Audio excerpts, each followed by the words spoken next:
나름대로 이제 뭐 커피 마시면서 사교도 행하지만은 또 나름대로 이제 조선사회에 대해서 그 개혁이라든지 이런 것에 대해서 얘기를 하게 되고 이런 형태로 처음에는 사교 모임으로 출발했지만은 이후에 점차 가면서는 이제 정치적인 어떤 단체의 성격을 띠게 되었던 그런 것이고, 그래서 이후에 1895년에 명성황후가 죽고 난 다음에 고종이 한밤중이지만은 일본인 무사가 맨 처음에는 그들이 모르게 하려고 일본 무사가 경복궁 담을 넘어가지고 밤중에 넘어서 명성황후를 몰래 죽이고 나가서 우리는 모르는 일이다 라고 이제 처음엔 행했지만은 고종의 입장에서 보면은 밤이지만은 서울 한복판에서 왕궁에서 자기 부인이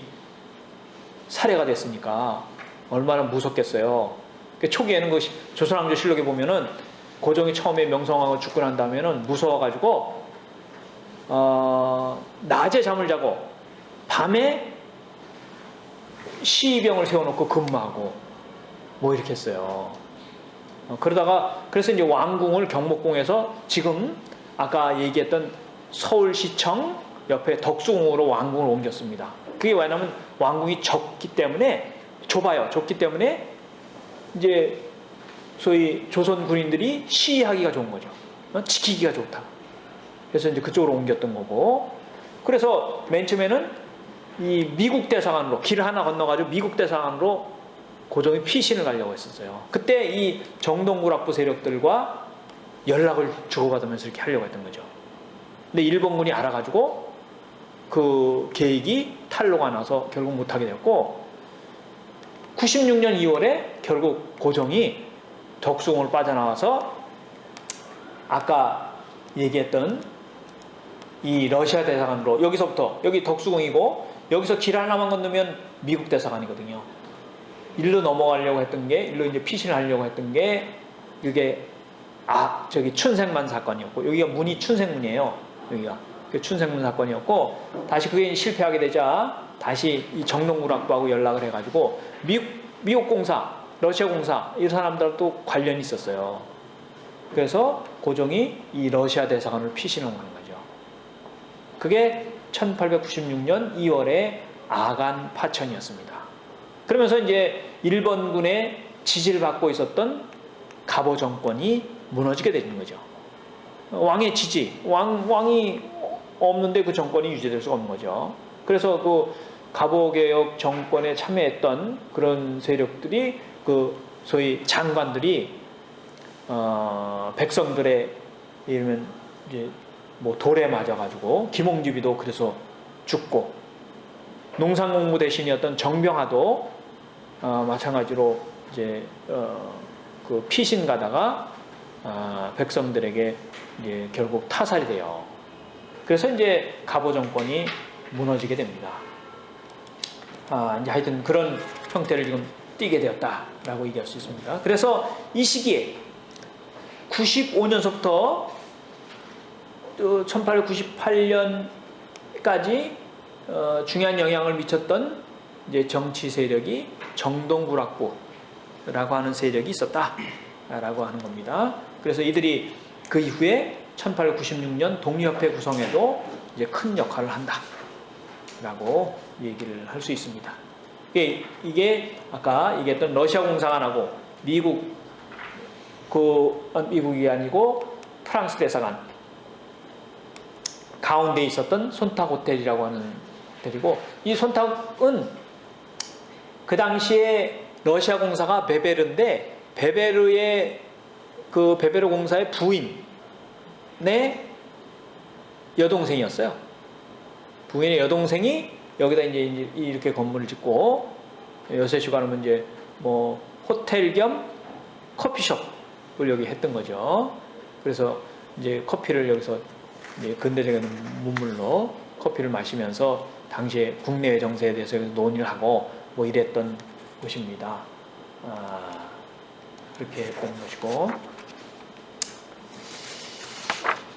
그렇게 1896년 4월 7일에 독립신문을 발간하고 서재필이가 와서 이 정동구락부 세력들이 이제 하나의 정치 사회단체를 구성하면서 1896년 7월 2일 날 독립협회를 결성하게 되죠.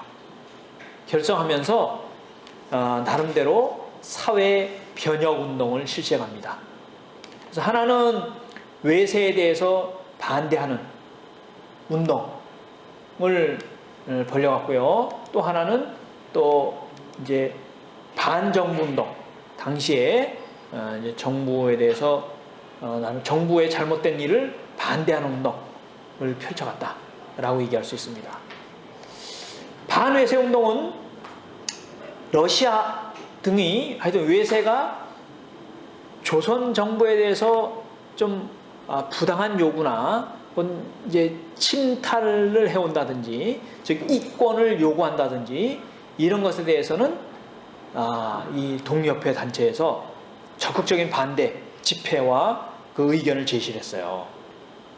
그래서 러시아가 목포에 영사관을 짓기 위해서 부지를 필요 이상으로 넓게 요구한 것 대해서는 적극적으로 그건 안 된다 라고 요구한다든가, 혹은 프랑스가 서울과 신의주 사이에 철도 부설권을 이제 차지할 당시에 이미 약속한 바 있는 철도 부근에 있는 탄광을 그 프랑스가 요구를 해요. 요구를 하는 것에 대해서 그건 잘못된 일이다 라고 이제 반대를 하기도 하고, 그래서 외세가 그 당시에 이제 조선 정부가 이제 무너진 이후에 갑오 정권이 무너진 이후에 이제 새로운 정부가 있었지만은 그 정부에 대해서 외세 이런 러시아, 프랑스, 독일 이런 나라들이 이러면 철도 부설권, 광산 채굴권, 많은 이권들을 요구합니다. 삼림 체벌권 이런 걸 요구하는데 그거에 대해서 이 독립협회에서는 그것을 이제 그거에 대해서 적극적으로 잘못된 일이다라고 하는 그런 이제 상소를 올리죠. 그러나 독립협회가 외세 침탈에 대해서 보인 태도가 조금 양면적인 성격이 있었어요. 즉 미국, 영국, 일본이 이권을 요구하는 것에 대해서는 적극적으로 반대하지 않고 어떤 측면에서는 좀 묵인해 준 부분도 있고 그런 형태를 띠게 되었습니다. 그러나 예를 들면 이 반대편에 있었던 프랑스, 특히 러시아, 그 다음에 독일 이런 나라들이 요구하는 것에 대해서는 이제 적극적으로 이제 저항을 했습니다. 그것은 하나는 서재필이가 좀 미국 시민이라는 측면이 있었고, 이 정동구락부가 미국이나 일본 이런 쪽에 대해서는 조금 우호적이라 그럴까 그런 입장을 지니고 있었다라고 얘기를 할 수 있습니다. 그래서 이제 그런 측면을 엄격하게 분석을 해보면은 모든 외세에 대해서 다 외세의 이권 침탈에 대해서 적극적으로 반대한 것은 아니었습니다. 이제 그런 측면이 좀 또 한계일 수 있겠죠. 또 다른 한편으로 이 시기에는 독립협회는 반정부 운동을 본격적으로 폈습니다.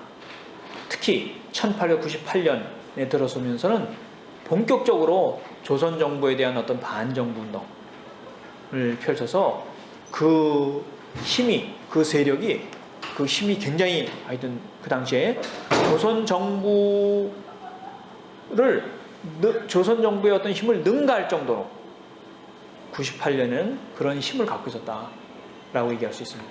그래서 좀 보수적인 이제 관료에 대해서는 사임을 요구하고, 또 그래서 대표적인 경우는 조병식 등의 사임을 요구해서 고종은 그것을 받아들여요.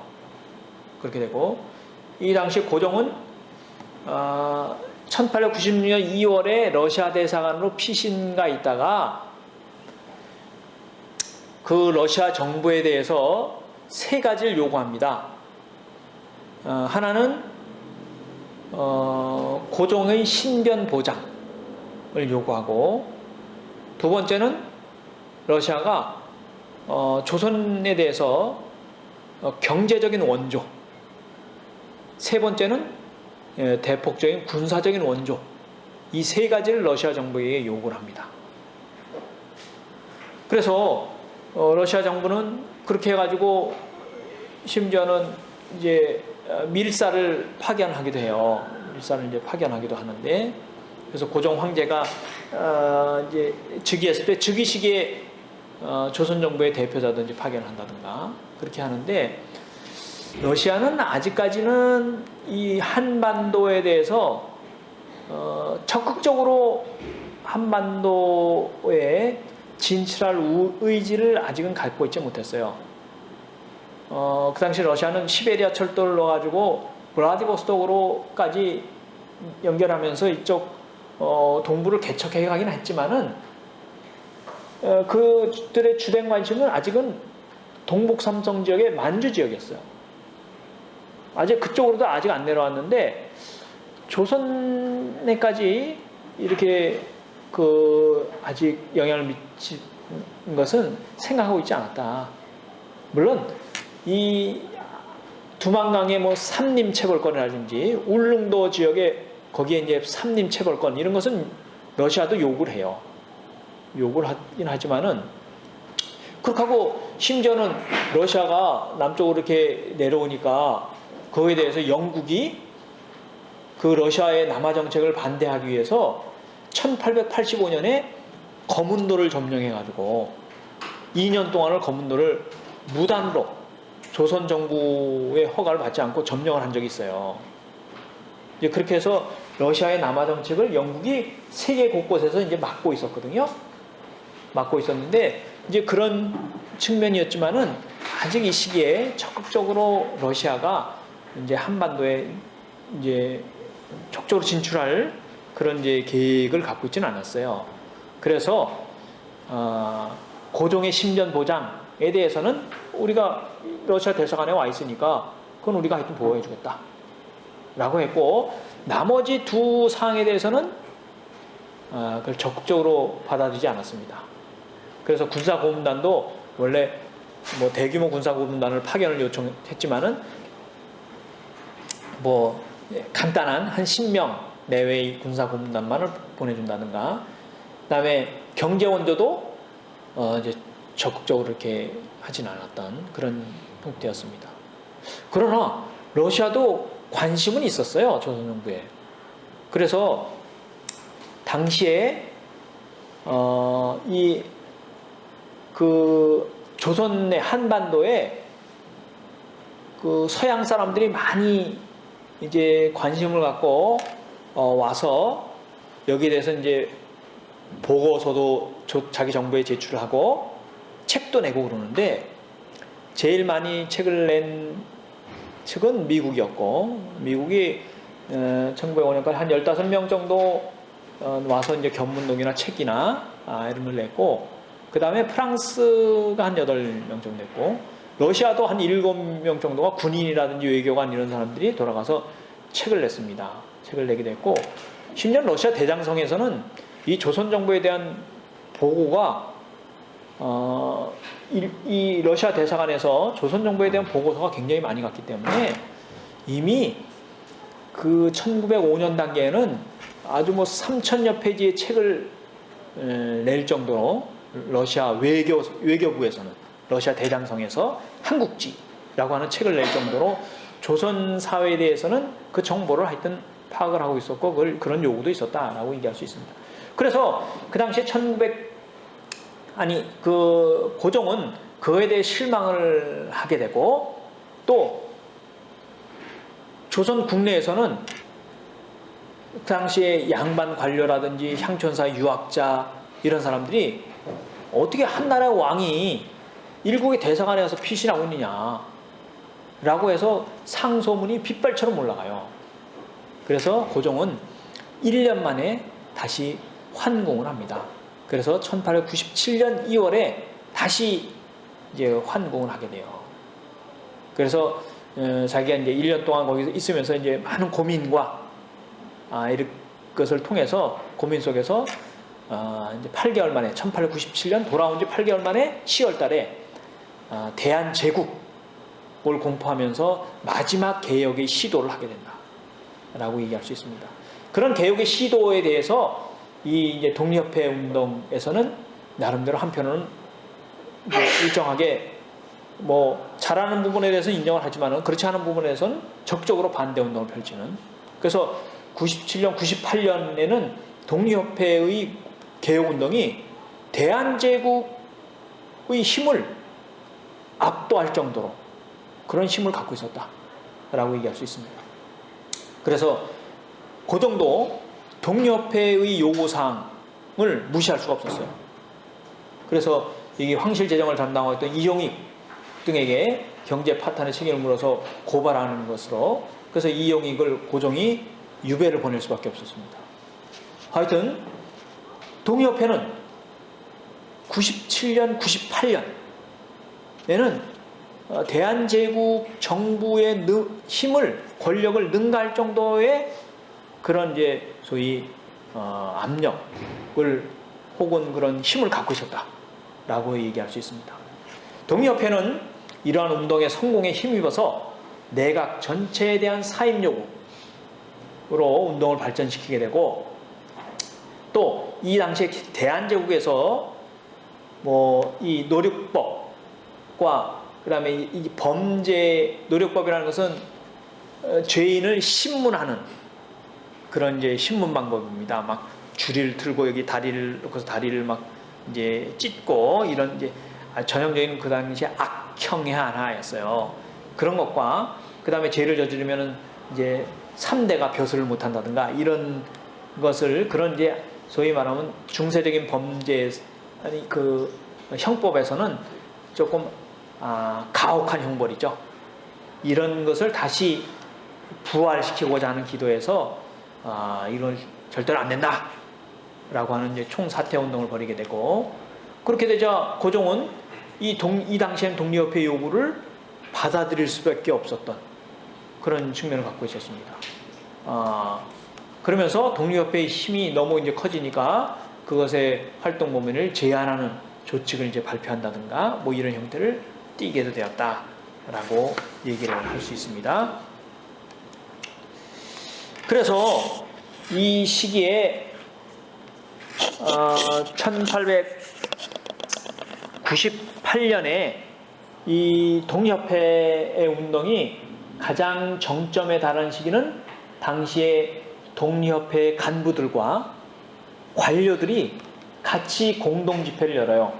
이런 식으로 이제 같은 집회를 열어가지고 이 당시에 이제 그 만민동에 이 독립협회 인사들이 서울 시민에서 어떤 하여튼 주제에 대해서 같은 이런 이제 집회를 열어가지고 그 주제에 대해서 서로 토론하는 그런 모임을 하게 되고, 그런 과정 속에서 관료와 이 독립협회 인사들이 같이 협의를 해가지고 협의안을 내놓기도 하고 그렇습니다. 그게 바로 이 관민공동회 혹은 만민공동회 헌의 6조입니다. 이제 여러분 자료 1페이지에 있는 겁니다. 이 자료 1페이지가 어디 있습니까? 이 자료 아까 어디를 뽑았죠? 이 옆에 오죠? 네. 자료 1페이지 한번 보겠습니다. 자료 1페이지 보시면은 밑에 1898년에 독립협회는 이런 대중적인 토론회를 개최해가지고 당시 독립협회 간부들과 관료들도 같이 참여해가지고 그들이 지켜야 할 6개의 조항을 발표를 합니다. 그래서 이 조항이 유명한 만민공동회하고 헌의육조에서 왕에게 바치는 그런 조문을 발표하게 돼요. 그래서 여기서 보면은 외국인에게 기대지 아니하고 관료와 민이 서로 힘을 합쳐서 동심합력해서 힘을 합쳐서 전제 황권을 경고히 한다. 즉 대한제국을 하여튼 계속 유지해가겠다 는 것이고, 두 번째는 광산철도, 석탄, 삼림, 그 다음에 외국에서 돈을 빌리는 차관, 외국에서 군대를 빌리는 차병과 정부가 외군과 체결하는 모든 조약권은 정부 대신과 중천 의장이 합동하여 날인하지 않으면 시행하지 못하게 할 것. 이것은 외국의 어떤 그런 이권에 대한 요구를 그 당시 정부 대신과 서로 중천에서 합의를 해가지고 승낙하지 않으면 마음대로 그렇게 하지 못하게 한다 라고 하는 조항이에요. 그 다음에 전국의 재정은 탁지부에서 관할을 한다. 그리고 모든 중대범죄는 공개재판을 해간다 라고 하는 것이고, 다음에 그 당시에 장관을 새로운 명문, 이 장관, 각 부의 장관들이죠. 칙인가는 고종 대황제 폐하가 정부에 자문을 구해서, 그래서 왕이 마음대로 자기 마음대로 법령을 공부한다든가 그렇게 해서는 안 되고, 거기 대신들이 모이는 대신회의에 거기 자문을 구해서 거기 과반수에 따라서 해간다. 이런 식으로 당시에 이 헌의육조에 의해서 대한제국은 자주성을 가진 입헌국가, 입헌군주국가를 확립하고 외국의 어떤 이권이라는 차관, 도입을 반대하고 재정기관의 일원화, 탁집으로 일어나고 재판제도 확립 등의 근대적인 이제 소위 사회, 근대적인 제도를 만든다라고 하는 그런 것을 왕에게 합동으로 건의하게 되죠. 그런 형태를 띠게 된다라고 얘기할 수 있습니다. 자, 이게 17, 31번. 자, 그래서 이제 이것은 조선 당시의 대한제국이 일정한 이제 구속력을 갖지 않을 수 없었던 그런 이제 배경이 되었습니다. 그래서 1898년 헌의육조를 제시할 그 때까지만 하더라도 독립협회의 어떤 권한이 막강하게 되었고, 또 독립협회에서는 유럽처럼 의회를 만들 것을 제안합니다. 그러니까 중천을 만들 것을 제안하고, 의회를 상원과 하원으로 나누게 되고, 그 상원을 관료하고 독립협회 인사들이 반이 되도록 그렇게 제안을 해서, 고종이 그 부분에 대해서는 당시에 독립협회의 힘이 강했기 때문에 수용하는 그런 형태를 띠게 됩니다. 그런데 그것을 당시에 보수적인 관료들이 독립협회의 힘이 점점 세지는 것을 우려해가지고 서울의 여러 곳에 이 독립협회 회장인 윤치호가 미국처럼 대통령으로 추대될 것이다 라고 하는 익명의 법보가 붙게 되고, 그래서 일부 황실의 측근 세력, 보수 세력들은 독립협회가 지금 만민공동회를 거쳐서 헌의육조를 이렇게 바치고 이렇게 했지만은 그들의 본심은 지금 입헌군주제가 아니고 이 군주제를 뒤엎고 공화제를, 즉 미국처럼 대통령을 추대하는 그런 정책으로 조금 나간다 라고 하는 형태로 이제 소위 말하면 벽보를 붙이고 루머를 이제 퍼뜨리게 되죠. 그래서 고종도 그것이 긴가민가 의심을 하면서도 다른 한편으로는 그런 보수파 관료들의 어떤 상소라든지 이런 것에 대해서 너무 독립협회의 힘이 지금 너무 커졌다 이런 인식을 갖게 되고, 그래서 독립협회 간부들을 이제 그 체포하라는 그런 명령을 이제 그 내리게 되는 것이죠. 그래서 이제 고종은 독립협회 간부 체포 명령을 내리고 독립협회 해산 조직을 발표합니다. 그래서 17명의 독립협회 간부들이 이제 구속이 되게 되고 윤치호는 피신하면서 고종의 조치에 항의하는 만민공동회를 열게 돼요. 그래서 이 만민공동회를 개최하면서 서울 시내에서 이들이 철야하는 그 당시에 독립협회 간부들뿐만 아니라 서울 시민들이 모여가지고 상인